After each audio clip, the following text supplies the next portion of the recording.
ማዕረጋተ ቅዱሳን።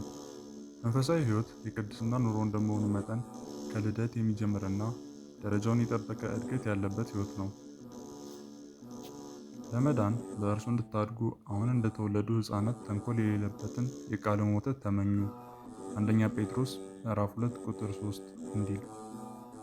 ከዚህም በኋላ እግዚአብሔርን በፍጹም ልቦናቸው ሰውነታቸውና ሕዋሳቶቻቸው እያመሰገኑ አስረ ፍኖቱን የሚከተሉ ሰዎች ከቅድስና ወደ ከበረ ቅድስና፣ ከሚኖሩበት መንፈሳዊ ኃይል ወደ ሌላ ታላቅ መንፈሳዊ ኃይል ይሸጋገራሉ። በቅዱስ ዳዊት አድሮ የሕግ መምህር በረከትን ይሰጣል፣ ከኃይል ወደ ኃይል፣ ከብቃት ወደ ብቃት፣ ከቅድስና ወደ ፍጹም ቅድስና ይሸጋገራል፣ ይሄዳል፣ ያድጋል ሲል ተናግሮላቸዋልና። ለዚህ ኃይል ቅድስናና ብቃት የሚያደርሳቸውም ራሱ ባለቤቱ እንደሆነ ቅዱስ ጴጥሮስ ለጥቂት ጊዜ መከራን ከተቀበላችሁ በኋላ ራሱ ፍጹማን ያደርጋችኋል፣ ያጸናችሁማል፣ ያበረታችሁማል በማለት ተናግሯል። እነዚህ ቅዱሳን የመንፈሳዊ ጉዟቸው የእድገት ደረጃዎች 3 ናቸው። እነዚህም ወጣኒነት ወይም ንጽሐ ሥጋ፣ ማዕከላዊነት ወይም ንጽሐ ነፍስ እና ፍጹምነት ወይም ንጽሐ ልቦና በመባል ይታወቃሉ።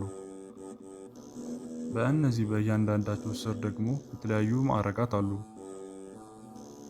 በንጽሐ ሥጋ 3፣ በንጽሐ ነፍስ 4፣ በንጽሐ ልቦና 3 ሲሆኑ በጠቅላላው 10ሩ ማዕረጋተ ቅዱሳን በመባል ይታወቃሉ። የጌታችንን አስረ ፍኖት ተከትለው የሚጋደሉና በሥራና በግብር የሚደክሙ ሁሉ ለዚህ እንደሚበቁ ሲያጠይቅ ወንጌላዊ ቅዱስ ዮሐንስ ሄደው የሚኖሩበትን አዩ፣ በዚያም ቀን እስከ 10 ሰዓት ድረስ ዋሉ ብሏል። እነዚህን ለግንዛቤ ያህል በመጠኑ እንደሚከተለው እንመለከታቸዋለን። ንጽሐ ሥጋ። ይህ ደረጃ ወጣንያን በባህሪው ፍጹም ከሆነው እግዚአብሔር ፍጹም ጸጋን ተቀብለው ለመክበር ቁርጥ ተጋድሎ የሚጀምሩበት ሕይወት ነው። በዚህም ጊዜ ጠላት የተባለ ሰይጣን የተጋድሎ ሕይወታቸውን የሚያቀጭጭ ፈተና ያመጣባቸዋል።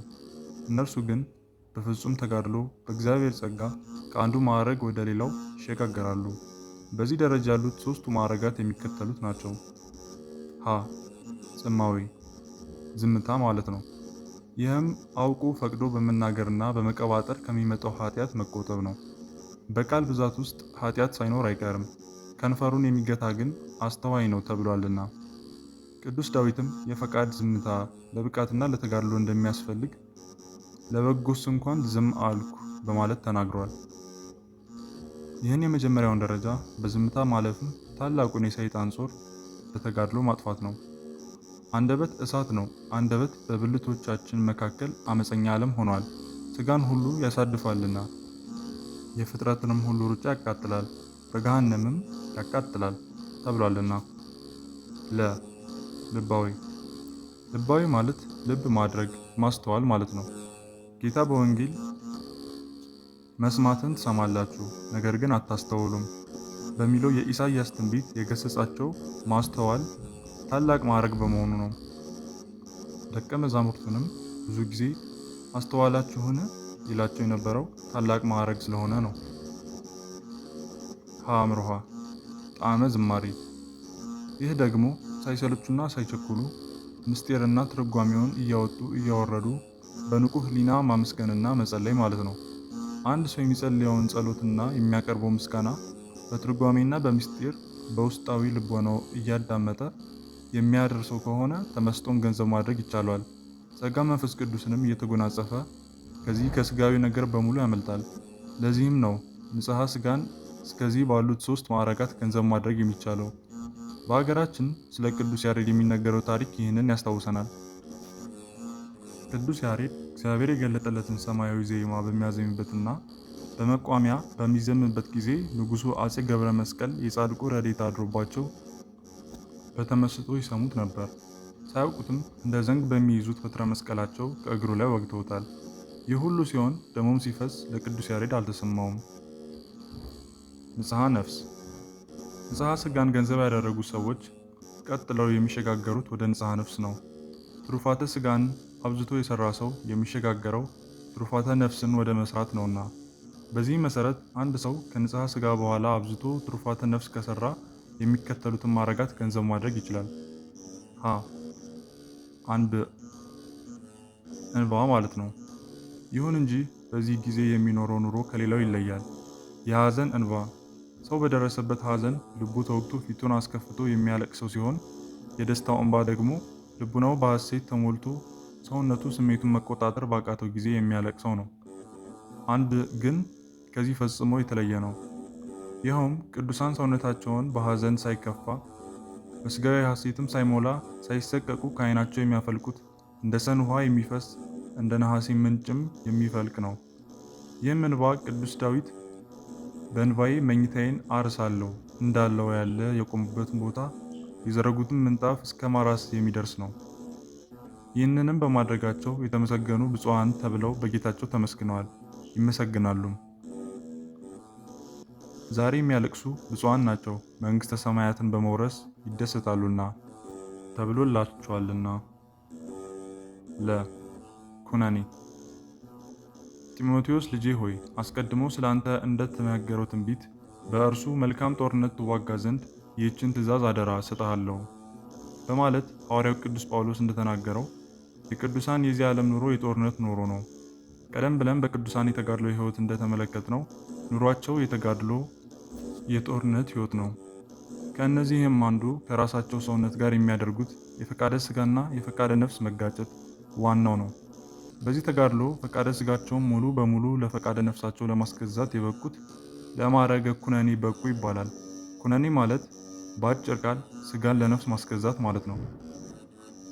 ሥጋ ለነፍስ ተገዛ ማለትም እንስሳዊ ባህሪያቸው ፍጹም ደክሞ መልአካዊ ባህሪያቸው ሰልጥኖ ይታያሉ። በዚህ ዓለም ለሥጋዊ ደማዊ ፍጥረት የሚከብደውን ሁሉ መስራት ይችላሉ፣ ሰው ሳሉ መልአካዊ ሆነዋልና። ይህም በትንሽ ምግብ ለምሳሌ በቅጠላ ቅጠል ብቻ ለብዙ ጊዜ መኖርን፣ ከእንቅልፍ መጥፋት የተነሳ በትጋት ሌሊት ማደርን፣ በየቀኑ እጅግ ብዙ ስግደት መስገድን፣ ከስግደትና ከጸሎት ውጪ በሚሆኑባት ሰዓትም ከቅዱሳት መጻሕፍት ደግሞ አለመለየትን የመሳሰሉትን ነገሮች የሚያካትት ነው። አመርሃ ፍቅር። ፍቅር ታላቅ ጸጋ ነው። እግዚአብሔር ፍቅር ነው የሚባለው የባህሪ ገንዘቡ ስለሆነ ነው። ሰዎች በተጋድሎ እየበረቱ እግዚአብሔር የፈጠረውን ፍጥረት ሁሉ እግዚአብሔር መልካም እንደሆነ አየ በተባለበት አንቀጽ ሳይንቁ አስተካክሎ መውደድ ነው። ለዚህ ደረጃ የበቃ ሰው ሌላውን ሰው ኃጥእ፣ ጻድቅ፣ አማኒ፣ ከሃዲ፣ ነጭ፣ ጥቁር፣ ደቂቅ፣ ልሂቅ፣ አዋቂ፣ አላዋቂ ሳይል አስተካክሎ ይወዳል። የክርስትና ፍቅርም ይህ ነው። በሰማያት ላለ አባታችሁ ልጆች ትሆኑ ዘንድ ጠላቶቻችሁን ውደዱ፣ የሚረግሟችሁንም መርቁ፣ ለሚጠሏችሁም መልካም አድርጉ፣ ስለሚያሳድዷችሁም ጸልዩ። እርሱ በክፎችና በበጎች ላይ ፀሐይን ያወጣልና በጻድቃንና በኃጢአተኞችም ላይ ዝናቡን ያዘንባልና። የሚወዳችሁን ብትወዱ ምን ዋጋ አላችሁ? ቀራጮችስ ያንኑ ያደርጉ የለምን? ተብሎ ተጽፏልና። በዚህም ጌታችንን የተከተሉት ብዙዎች ናቸው። ለአብነትም ቅዱስ እስጢፋኖስን ማስታወስ ይቻላል። ጌታ ሆይ ይህን ኃጢአት አትቁጠርባቸው ሲል ለሚወግሩት ጸልዮአልና። ውሰት። ይህ ደግሞ ነቢየ እግዚአብሔር ኤልሳዕ በኢየሩሳሌም ሆኖ የሶርያው ንጉሥ ወልደ አዴር እልፍኙን ዘግቶ ከባለሥልጣናቱ ጋር የመከረውን ማንም ሰው ሳይነግረውና ሳይሰማ በሚያውቅበት ጸጋ ካለበት ሆኖ ጠፈር ግዘፍ ያለው ነገር ሁሉ ሳይከለክለው እንደ እግረ ፀሐይ ካሰቡበት ደርሶ የፈለጉትን ነገር ማወቅ ማለት ነው።